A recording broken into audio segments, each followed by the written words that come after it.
Hello, everyone, and welcome. My name is Caroline McGraw, and I'm part of the team at The Clearing.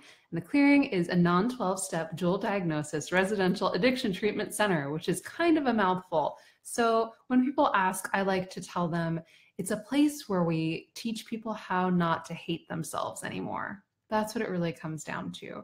It's about treating addiction by healing the underlying core issues that actually cause addiction.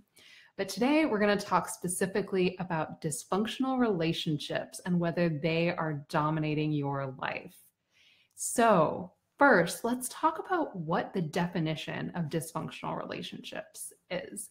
So the word dysfunctional means non-functional or having trouble functioning, but it also talks about this idea of being really fixed in these rigid roles.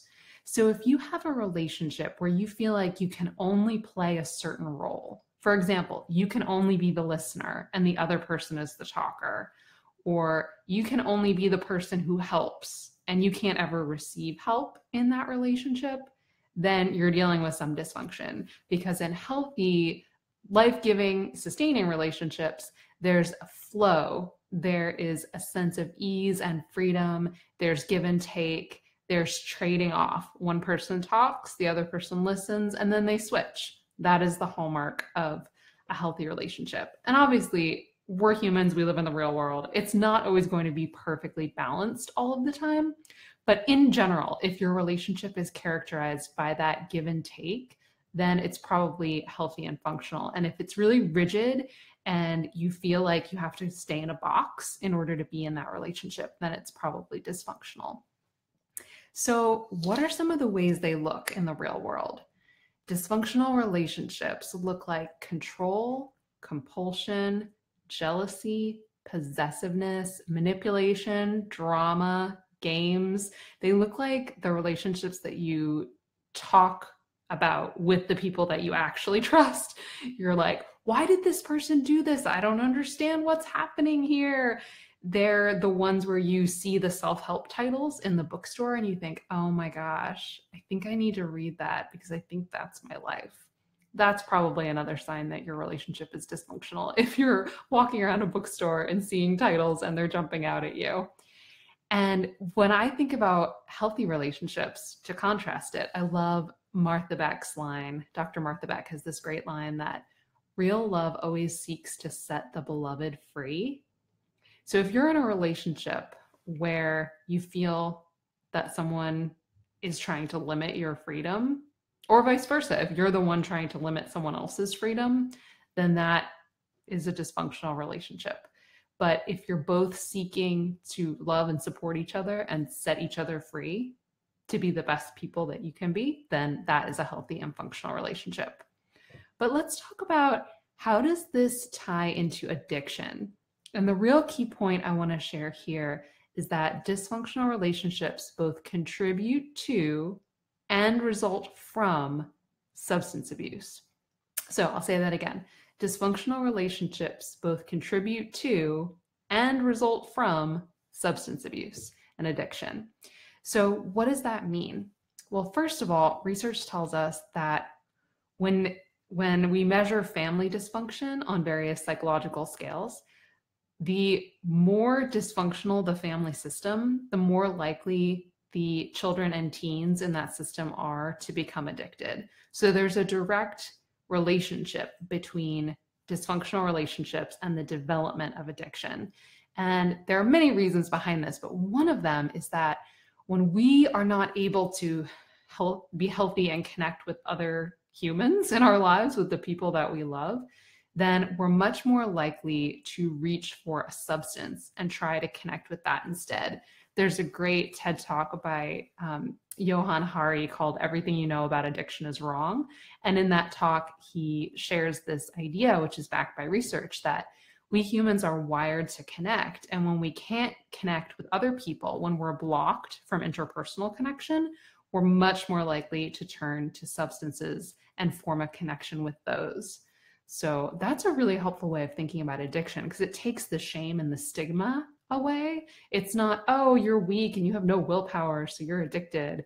No, it's you're wired to connect. And if you don't have the option or you don't perceive the option of connecting with another human, then you're much more likely to connect with a substance and get addicted to that substance. So that's the first point. Then talking more about this shame element that contributes to dysfunctional relationships. What that looks like is we're so much more vulnerable to drug use if we're struggling with shame. If we believe that we're not worthy and we're not good enough, then why not use substances? Why not make it a self-fulfilling prophecy, right? We were already thinking, oh, there's something wrong with me. I'm not good enough. So we're much more likely to turn to the drugs and to the alcohol. And to the other point about how dysfunctional relationships can result from substance abuse, drug use contributes to the dysfunction. It's a vicious cycle. So you have dysfunction, you're more likely to use. But then once you're using, your relationships get more dysfunctional. So you can see how this whole thing just keeps going. If you're constantly numbing out, if you're constantly hurting yourself, how could you possibly show up and connect with another person in a really healthy, functional way when you're really disconnected from yourself? You're hurting yourself. So it makes it really hard to have a healthy, functional relationship with somebody else. And the good news is, though, that it does not have to stay this way. It does not have to be this way. There are so many steps that you can take and ways that you can heal. And I want to be conscious of time. We have a ton more resources on this free on our website, and I'll make sure to post some links in the comments once this video wraps. But here are some really practical techniques and approaches to use when you're working with dysfunctional relationships. So first, on the mental level, we want to look at our thoughts, our judgments, and our limiting beliefs around relationships. And a lot of these get forged, get imprinted, get downloaded, whatever word you want to use, in childhood. So we learn a lot of these rules from our family.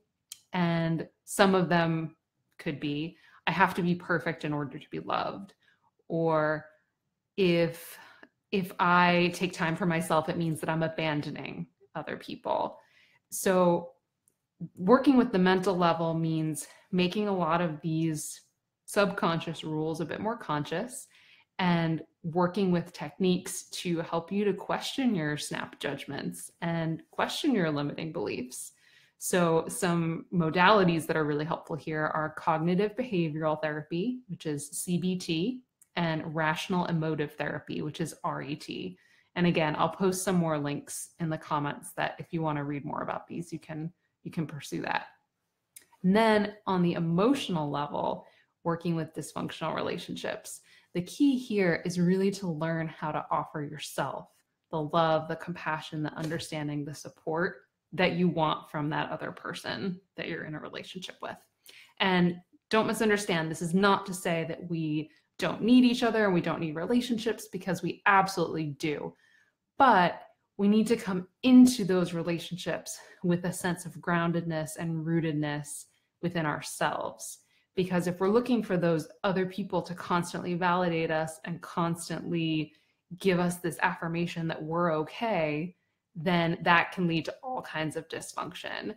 So it's about building this relationship with yourself and learning how to offer yourself care and compassion. So one really good way to start approaching this is you can journal about it. You can make a list of all the things. Okay, I would love if this person in my life, maybe it's my spouse, my friend, my parent, my sibling, here's what I want them to do. I want them to do all these things, like really be honest.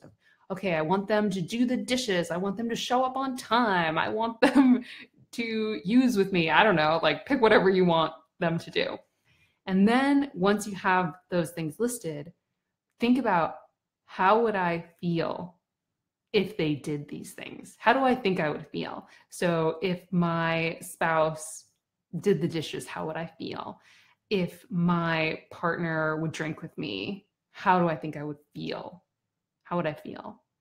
And the key thing to notice really is that, well, two things. Number one, you're putting your emotional well-being in someone else's hands when you say, in order for me to be happy, I need you to do this. It's like you've totally abdicated your power. It's now all on them to make you happy. And the second thing to notice is that these feeling states are actually available to you regardless of what that other person does. So this is a really simplistic example, but can you think of a day where this thing you want didn't happen, where your spouse didn't do the dishes and your partner didn't drink with you, but you still felt happy and you still felt belonging and you still felt all those feelings that you want to feel? And that sounds simple, but just that shift of realizing, you know what, wow, I have the capability within myself to create those feeling states. And there are other situations in which I can feel those positive emotions that are not just these rigid conditions that I really want fulfilled. So that can be very freeing. And that can be a first step toward really loving others as you would want to be loved, with that freedom and with that openness. So I'll stop there. I know that's a lot to think about, but I just want to close and encourage you that if you are dealing with dysfunctional relationships, oftentimes it's easy to put the focus on the other person. And your challenge is, how can you become your own best ally and advocate, and stop wasting a lot of energy focused on what I want them to do to change. And every time that you slip into that, being like, oh, I need them to do this. Okay, well, but what about me? What do I need? Because often we look at others and we'd rather focus on what we want them to do than on what we want to shift within ourselves. So I wish you all the best on your healing journey. I'll post some more resources. Thank you for watching. Thank you for listening. Happy New Year, everyone. Talk to you soon. Bye.